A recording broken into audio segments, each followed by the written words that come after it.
Hello good evening my dear students. तो मैं अमन कुमार करता हूँ इसी के साथ आपका स्वागत हमारे प्यारे चैनल साइंस लीजेंड में, जहाँ मैं पढ़ाऊंगा आपको क्लास 5 की पूरी साइंस। और आज का मेरा वीडियो बनाने का जो उद्देश्य है वो ये है कि कल हमने हमारे 13 लेक्चर में हमने पढ़ा था एक्सक्रीशन इन एनिमल्स। हमने एक्सक्रीशन इन एनिमल्स जान लिया कि वो एनिमल्स में एक्सक्रीशन क्या है या ह्यूमन बीइंग में एक्सक्रीशन क्या है, मेन एक्जेक्टरी ऑर्गन क्या है। किडनी हमारा मेन एक्जेक्टरी ऑर्गन है जिसके थ्रू एक्सक्रीशन का प्रोसेस होता है, वेस्ट मटेरियल निकलते हैं। किडनी में हमने जाना कि यूनिट फंक्शन स्ट्रक्चर नेफ्रॉन है, फिर हमने नेफ्रॉन के पार्ट के बारे में डिस्कस किया। आज जो हमारा मतलब है एक्सक्रीशन में, वो हम थोड़े बचे हुए एक्सक्रीशन के टॉपिक को खत्म करेंगे। एक्सक्रीशन इन प्लांट करेंगे कि प्लांट भी तो भाई एक लिविंग ऑर्गेनिज्म है, वो भी तो डिफरेंट लाइफ प्रोसेस करता है, तो उसका भी कुछ वेस्ट मटेरियल होगा। इसके करने के साथ ही हमारा लाइफ प्रोसेस चैप्टर खत्म हो जाएगा। तो आइए करते हैं लाइफ प्रोसेस चैप्टर खत्म और बाकी हुए टॉपिक्स को खत्म शुरू करके खत्म करेंगे बाकी बचे हुए टॉपिक्स को। सबसे पहले मैंने आपको बताया था कि किडनी जो है वो मेन एक्जेक्टरी ऑर्गन है, ठीक है। लेकिन मेन एक्जेक्टरी ऑर्गन है, किडनी के अलावा भी बहुत सारे एक्जेक्टरी ऑर्गन्स हैं। एक्जेक्टरी ऑर्गन्स का सीधा सा मतलब है वो ऑर्गन जो कि एक्सक्रीशन का प्रोसेस करते हो और बॉडी से वेस्ट मटेरियल को निकालते हो, उन सारे ऑर्गन्स को एक्जेक्टरी ऑर्गन्स बोलेंगे। तो किडनी के अलावा भी ऐसे बहुत सारे ऑर्गन्स हैं और कई बार एग्जाम में पूछ जाता है एक्जेक्टरी ऑर्गन्स कौन कौन से, एग्जांपल्स दीजिए, ठीक है। तो ये सबसे पहले एक्जेक्टरी ऑर्गन दो चीजों से डिवाइडेड है, दो चीज में बटा हुआ है। पहला एक्सोक्रेटिव एक्जेक्टरी ऑर्गन यानी नहीं नॉर्मल, जो नॉर्मल एक्जेक्टरी ऑर्गन्स है। एक्सेसरी एक्जेक्टरी ऑर्गन्स यानी जो नॉर्मल एक्जेक्टरी ऑर्गन्स है जो कि डेली डोजेस पे थोड़ा वेस्ट मटेरियल बॉडी से बाहर निकालते हैं। सबसे पहला लंग, हम सबको पता है लंग्स के थ्रू ही हम CO2 को बॉडी के बाहर निकाल पाते हैं। हम जब सांस लेते हैं तो उसमें CO2 अंदर आता है, लंग्स के ऑक्सीजन आता है, ऑक्सीजन एल्वेओलाई के थ्रू लंग्स से ब्लड में चला जाता है, ब्लड से सारा का सारा कार्बन डाइऑक्साइड कहाँ लंग्स में आता है एल्वेओलाई के थ्रू। और फिर लंग्स क्या करता है, ब्रीथ। और जब लंग्स क्या करता है, जब हम सांस छोड़ते हैं तो सारा का सारा जो CO2 रहता है उसको कहाँ भेज देता है, उसको हमारे बॉडी के बाहर भेज देता है नोज के थ्रू। तो लंग्स क्या करता है, CO2 को बाहर भेजता है, तो लंग्स एक एक्जेक्टरी ऑर्गन होगा। स्किन, मैंने आपको कल बताया था कि जब भी हम कोई फिजिकल वर्क करते हैं या फिर टेम्परेचर बहुत ज्यादा होता है तो स्वेटिंग होती है। स्वेटिंग के फॉर्म में स्किन जो होता है वो बॉडी से सारा का सारा जो एक्सेस वाटर होता है, मिनरल होता है, साल्ट होता है, उसको निकाल देता है। तो स्किन भी हमारा क्या हुआ, एक एक्जेक्टरी ऑर्गन। लार्ज इंटेस्टाइन, हम सबको पता है कि जब हम न्यूट्रिशन का प्रोसेस करते हैं तो उस समय जो सॉलिड वेस्ट मटेरियल होता है, जो सॉलिड वेस्ट मटेरियल होता है फूड का, वो लार्ज इंटेस्टाइन के पास जाता है और लार्ज इंटेस्टाइन से क्या करता है, रेक्टम में भेजता है। रेक्टम में भेजता है एक्स्ट्रा वाटर अब्सॉर्ब करके। तो लार्ज इंटेस्टाइन में हमारा क्या हुआ, एक्जेक्टरी ऑर्गन हुआ। चौथा है लीवर। लीवर भी एक एक्जेक्टरी ऑर्गन है, ठीक है। लीवर के बारे में अभी आपको उतना डिटेल में नहीं पता कि लीवर क्यों एक्जेक्टरी ऑर्गन है, बस इतना समझिए लीवर भी एक एक्जेक्टरी ऑर्गन है। अब आते हैं दूसरा मेन एक्जेक्टरी ऑर्गन। एक था हमारा एसोसिएटिव एक्जेक्टरी ऑर्गन जिसमें 4 एक्जेक्टरी ऑर्गन थे। दूसरा है हमारा मेन एक्जेक्टरी ऑर्गन। मेन एक्जेक्टरी ऑर्गन में किडनी है, क्योंकि मैंने आपको कल ही बताया था कि किडनी जो है वो हमारा मेन एक्जेक्टरी ऑर्गन है। यानी एक्सक्रीशन का जो मेन प्रोसेस होता है, सबसे ज्यादा जो ब्लड को फिल्टर करता है, वेस्ट मटेरियल निकालता है, वो किडनी है। तो किडनी को हमने मेन एक्जेक्टरी ऑर्गन में रखा है। तो यहाँ पे हमारा एक्जेक्टरी ऑर्गन खत्म हो गया। अब आइए अब हम फ्लो चार्ट समझते हैं। कल जो एक्सक्रीशन का प्रोसेस किडनी में हुआ उसका हम फ्लो चार्ट समझते हैं। और ये फ्लो चार्ट जो है वो बार बार एग्जाम में पूछता है, ठीक है। सबसे पहले किडनी वेस्ट मटेरियल को जनरेट किया, यानी किडनी ब्लड को फिल्टर किया, वेस्ट मटेरियल उससे निकाला। सबसे पहले वेस्ट मटेरियल को वेस्ट मटेरियल जो है कहाँ, किडनी से यूरेटर में है। सबसे पहले वेस्ट मटेरियल किडनी से यूरेटर में आया, ठीक है। यूरेटर से यूरिनरी ब्लडर में गया, यूरिनरी ब्लडर से यूरिथ्रा में गया। इस वेस्ट मटेरियल का यूरिन बोल सकते हो, क्या बोल सकते हो, यूरिन, क्योंकि वेस्ट मटेरियल आपका यूरिन के फॉर्म में रहता है। तो यूरिन किडनी से यूरेटर में गया। यूरेटर में कैसे आया, कलेक्टिंग डक्ट में किडनी से लेके यूरेटर को दिया। तो हुआ क्या, किडनी से वेस्ट मटेरियल यानी यूरिन यूरेटर में गया, यूरेटर से यूरिनरी ब्लडर में गया, यूरिनरी ब्लडर से यूरिथ्रा में गया। और यूरिथ्रा का स्पिंक्टर ओपन होगा और सारा का सारा जो वेस्ट मटेरियल होगा, यूरिन होगा, वो बॉडी से एक्सपेल आउट हो जाएगा, ठीक है। यहाँ तक क्लियर है। अब आइए आगे, कुछ इंपॉर्टेंट पार्ट है, कुछ पॉइंट्स है जो कि आपको किडनी के बारे में जो कि आपको लिख लेना चाहिए, जो कि एग्जाम में 1 नंबर में पूछता है। सबसे पहला, glomerulus filters 180 litre of blood per day. हमारा किडनी जो होता है वो पर डे 100 लीटर ब्लड को फिल्टर करता है, 180 लीटर ब्लड को फिल्टर करता है। सबसे पहले फिल्टर क्योंकि ग्लूमेरुलर फिल्टर होता है, इसलिए मैंने यहाँ लिखा कि ग्लूमेरुलर जो होता है 180 लीटर ऑफ ब्लड को फिल्टर करता है, ठीक है, यानी अनक्लीन ब्लड को क्लीन ब्लड में बदलता है। दूसरा, रीनल ट्यूब रीअब्जॉर्ब 90% होता है और इसमें से 99% जो है वो रीअब्जॉर्ब हो जाता है, यानी ये 180 करता है और इसका 99% क्या हो जाता है, रीअब्जॉर्ब हो जाता है, रीअब्जॉर्ब हो जाता है, रीनल ट्यूब रीअब्जॉर्ब कर देता है, ठीक है। अब किडनी का यहाँ पे पूरा का पूरा टॉपिक खत्म हुआ कि किडनी के बारे में हमें इतना ही पढ़ना था। अब आपके बुक में एक पीले रंग की बॉक्स में हेमोडायलिसिस के बारे में कुछ दिया हुआ है। हेमोडायलिसिस कुछ नहीं है, आर्टिफिशियल किडनी को हम हेमोडायलिसिस बोलते हैं। अब देखिए होता क्या है कि आज के जमाने में हम बहुत अनहेल्दी फूड्स खा रहे हैं, प्लस उस अनहेल्दी फूड के साथ हम बहुत ज्यादा मेडिसिन भी खाते हैं। जब हम मेडिसिन और अनहेल्दी फूड्स को बहुत ज्यादा खाते हैं तो होता क्या है, जब हम मेडिसिन और अनहेल्दी फूड बहुत ज्यादा क्वांटिटी में खाते हैं तो क्या होता है, वो हमारी किडनी को असर करता है। क्यों? क्योंकि वो जाके कहाँ मिलेगा, हमारे ब्लड में मिलेगा। ब्लड जाएगा कहाँ, लीवर के सॉरी किडनी के पास। और किडनी की एक फिक्स रेशियो है, किडनी का एक फिक्स अमाउंट है कि वो इसी चीज को फिल्टर कर सकता है। लेकिन दवाई में बहुत ज्यादा हार्ड केमिकल्स होते हैं जिसको कई बार किडनी फिल्टर नहीं कर पाता, और जब उसको फिल्टर करने की कोशिश करता है तो धीरे धीरे करके किडनी का फंक्शन जो होता है वो बिगड़ने लगता है, किडनी खराब होने लगता है। यही करते करते एक समय ऐसा आता है जब किडनी खराब हो जाता है और किडनी अपना प्रोसेस नहीं कर पाता, यानी किडनी ब्लड को फिल्टर नहीं कर पाता। उस समय इंसान को मरते तो नहीं छोड़ सकते। तो जिस इंसान का किडनी खराब हो जाता है वो आर्टिफिशियल किडनी के थ्रू जिंदा रहता है, यानी हेमोडायलिसिस के प्रोसेस के थ्रू जिंदा रहता है।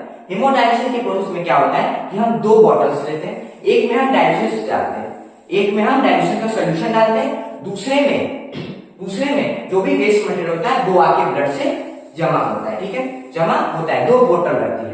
तो हम सबसे पहले जाते हैं सेमी मेरेबल ट्यूब लेते हैं, 2 सेमी मेरेबल ट्यूब लेते हैं। ये दोनों को कहाँ है, एक दोनों को कनेक्ट करते हैं, एक को कनेक्ट करते कहाँ, दोनों को कनेक्ट करते हैं ह्यूमन बॉडी में, ठीक है। अब क्या होगा कि क्योंकि ये सेमी मेरेबल है तो ब्लड का सारा कंपोनेंट नहीं आएगा, सिर्फ सिलेक्टिव चीजें आएंगी ब्लड की। ब्लड में जितना भी नाइट्रोजन वेस्ट होगा वो आएगा और एक ट्यूब के थ्रू एक बोतल में जितना भी नाइट्रोजन वेस्ट होगा वो सब गिर जाएगा। और डायलिसिस का सॉल्यूशन हम दूसरे ट्यूब से किसको देंगे, ह्यूमन बॉडी को देंगे, जिसके थ्रू प्योर ब्लड का जाएगा, ह्यूमन बॉडी में जाएगा। और इस तरह क्या करता है, हेमोडायलिसिस की प्रोसेस से फिल्टर करता है किडनी। 2 ट्यूब सेगमेंट मेम्ब्रेन का, दोनों कनेक्ट किया हमने ह्यूमन बॉडी में, 2 डिब्बी 2 बोतल्स, एक में डायलिसिस का सॉल्यूशन, एक में खाली। एक बोतल में सारा का सारा जो नाइट्रोजन वेस्ट है वो आएगा सेगमेंट में से, और उसके बाद जो जितना भी ब्लड हो दूसरे ट्यूब से जो क्लीन ब्लड होगा वो ह्यूमन बॉडी में जाएगा। और इसी तरह हेमोडायलिसिस का प्रोसेस होता है। दूसरा, 180 litre blood filter daily, 180 litre blood daily filter किया जाता है। क्यों? क्योंकि भाई जो नॉर्मल किडनी होता है वो भी 180 लीटर ब्लड को फिल्टर करता है, ठीक है। तीसरा, artificial kidney not perform the other work of kidney. और ये बहुत दुख की बात है कि आर्टिफिशियल किडनी जो होता है वो किडनी के बाकी फंक्शंस को वर्क नहीं कर सकता, परफॉर्म नहीं कर सकता।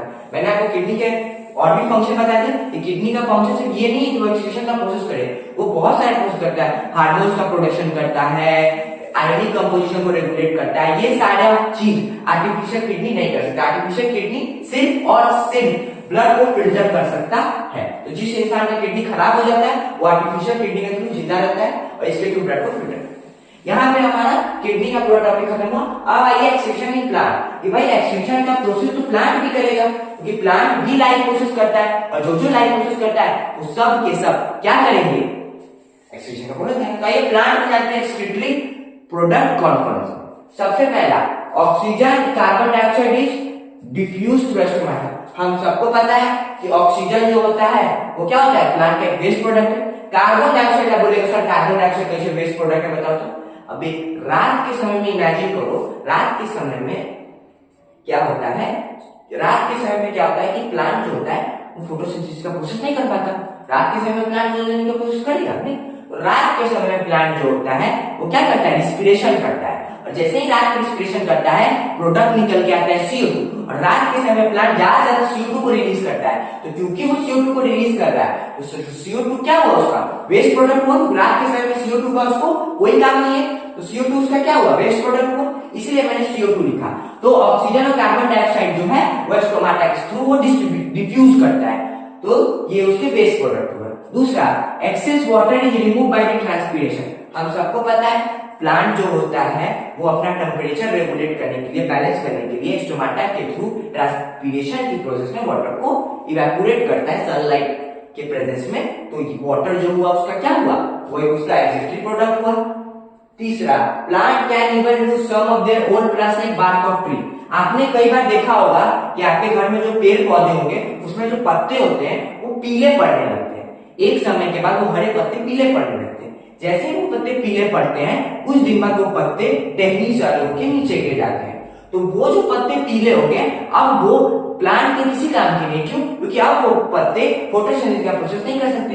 तो प्लांट के लिए वो पत्ते क्या हुए, वेस्ट मटेरियल हुए। इसलिए प्लांट उस वेस्ट मटेरियल को क्या करता है, गिरा देता है, विड्रॉ कर देता है। तो क्या लिखा हुआ है कि कुछ प्लांट के जो पार्ट होते हैं वो वेस्ट होते हैं, जैसे कि एग्जांपल दिया bark of tree. Plants can even lose some of their old parts. Plant अपने कुछ ओल्ड पार्ट्स को लूज कर देता है, लाइक बार्क ऑफ ट्री, क्यों, क्योंकि वो उसके किसी काम के नहीं है। चौथा, many plant waste product are stored in cellular vacuoles. बहुत सारे प्लांट ऐसे भी होते हैं जो कि अपने वेस्ट मटेरियल को वैक्यूल्स में सेव करके रखते हैं, वैक्यूल्स को सेव करके रखते हैं। अब एक चीज सोचिए, जो CO2 बना हर बार CO2 को थोड़ी रिलीज करता है, कुछ CO2 प्लांट सेव करके भी रखता है। तो इसी तरह कोई एग्जांपल दे रहा है कि कुछ प्लांट के वेस्ट प्रोडक्ट ऐसे भी हैं जिसे प्लांट स्टोर करके रखता है। कहां स्टोर करके रखता है, सेलुलर वैक्यूल्स में, वैक्यूल्स में स्टोर करके रखता है। पांचवा, glue gums also have some waste substance of some plant like blue gum tree. एक ब्लू गम ट्री होता है, आप सबको पता है जो गम होता है, जो हमें गम मिलता है मार्केट में, वो क्या होता है, वो एक ट्री का प्रोडक्ट होता है। तो वो जो प्रोडक्ट होता है ट्री का वो क्या होता है, वो हमारे लिए यूजफुल है, लेकिन ट्री का तो किसी काम का नहीं है। तो ट्री के लिए वो क्या हो गया, वेस्ट मटेरियल हो गया, ट्री के लिए वेस्ट मटेरियल हो गया। आप फ्रूट भी लिख सकते हो, फ्रूट जो है वो भी क्या है, ट्री के लिए वेस्ट मटेरियल है, पेड़ के लिए वेस्ट मटेरियल है। फ्लावर, फ्लावर भी क्या है, प्लांट के लिए वेस्ट मटेरियल है। फ्लावर, फ्रूट भी सबका उनको कोई जरूरत नहीं है, और जिस चीज का उनको जरूरत नहीं है वो उनके लिए क्या हुआ, वेस्ट मटेरियल हो गया। तो वह एक ब्लू गम ट्री होता है जो कि हमें क्या देता है, गम देता है। और वो जो गम नहीं, वो वाला गम नहीं, गम चिपकाने वाला गम। चलो क्लास 10 के बच्चे अलग गम का नाम सुनते ही डिप्रेशन में चल जाते हैं, अरे बहुत सा गम है सर, आप क्या समझोगे, पढ़ना पड़ता है, पढ़ नहीं रही है, दोस्त भी मारता है, गाली भी खाना पड़ता है, बहुत कष्ट से। हाँ, तो फैक्ट अभी कि ग्लू जो होता है, ग्लू गम जो होता है, वो ब्लू गम ट्री जो होता है वो क्या करता है, अब वेस्ट प्रोडक्ट है जो कि हमें देता है, तो वो भी इसके लिए क्या हो गया, वेस्ट प्रोडक्ट हो गया। और इसी के साथ हमारा एक्सप्रेशन का टॉपिक खत्म हुआ और लाइफ प्रोसेस का भी पूरा का पूरा चैप्टर खत्म हुआ। और मुझे उम्मीद है कि मैंने आपको लाइफ प्रोसेस का चैप्टर पूरे मन और शिद्दत और लगन से पढ़ाया होगा। और अगर इस वीडियो में या किसी वीडियो में आपको कोई प्रॉब्लम दिखे तो आप कमेंट सेक्शन में मुझे लिख के जरूर बताइए कि मैं उसे सुधारूं, उस पर और मेहनत करूं और अच्छा कंटेंट लाऊं और आपको और अच्छे से पढ़ा सकूं। तब तक के लिए हो सके तो वीडियो को लाइक, शेयर और सब्सक्राइब कर दीजिए कि मैं जितने ज्यादा से ज्यादा लोगों को मदद कर सकूं, उन्हें पढ़ा सकूं, उन्हें भी साइंस से प्यार कर सकूं और उनका भी कॉन्सेप्ट क्लियर कर सकूं। तो और हाँ, कमेंट सेक्शन में आप लिख के जरूर बताइएगा कि अगला वीडियो जो मैं बनाऊं वो किस चैप्टर का मैं बनाऊं क्लास 10 का। वो चाहे वो मैं बायोलॉजी में दूसरा चैप्टर बनाऊं, कंट्रोल कोऑर्डिनेशन या लाइट या केमिकल रिएक्शन या केमिकल रिएक्शंस बनाऊं, आप मुझे लिख के जरूर कमेंट सेक्शन में बताइए कि मैं कौन सा चैप्टर बनाऊं। तब तक के लिए अलविदा, टाटा, बाय बाय, मिलते हैं नेक्स्ट वीडियो में।